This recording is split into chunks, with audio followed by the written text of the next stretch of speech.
Hello everyone and welcome to Hip Brains. Mount Tambora erupted on Sumbawa, an island of modern-day Indonesia. Historians regard it as the volcano eruption with the deadliest known direct impact. Roughly 100,000 people died in the immediate aftermath, but far more died over the next several years due to secondary effects that spread all over the globe, says Gillian Darcy Wood, author of Tambora, the Eruption That Changed the World.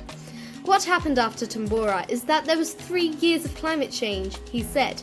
The world got colder and the weather systems changed completely for 3 years, and so you had widespread crop failure and starvation all from Asia to the United States to Europe.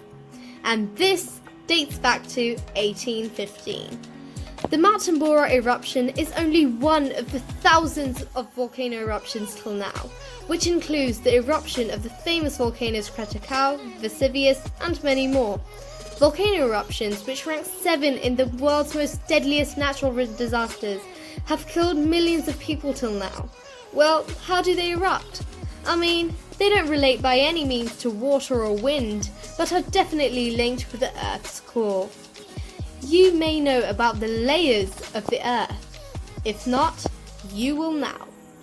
There are a total of 4 layers of the Earth: the crust, the mantle, the outer core, and the inner core.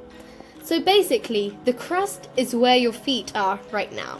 I mean, the surface of the Earth. It is thin, cold, brittle, and contains comparatively lighter elements like silica, aluminium, and oxygen.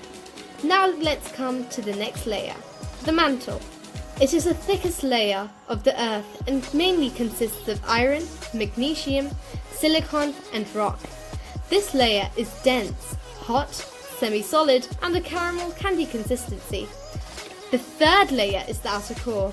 It is mainly made of iron and nickel, but in liquid form, heated largely by the radioactive decay of the elements uranium and thorium. This liquid churns in huge turbulent currents.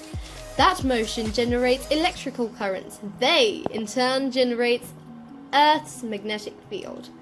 So now comes the final layer, the inner core. Its structure is basically that of a solid metal ball.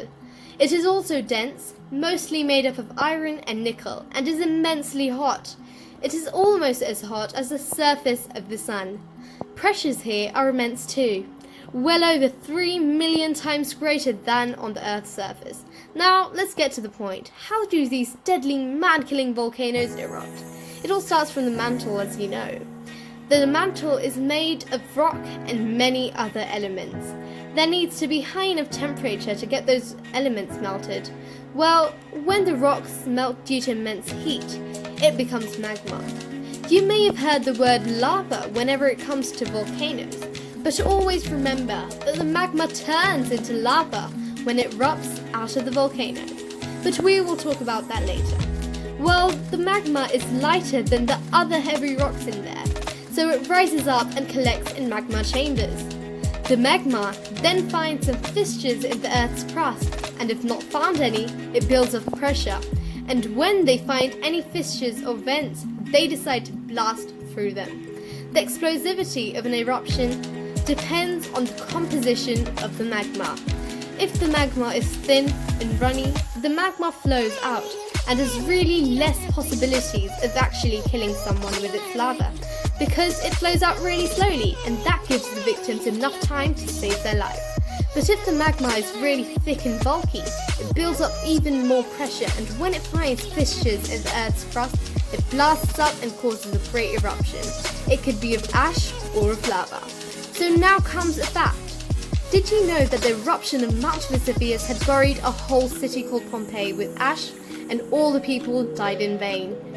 So be sure to like, share, subscribe, and don't forget to click on the notification bell for further updates. You can also let us know what you want to learn next in the comments down below.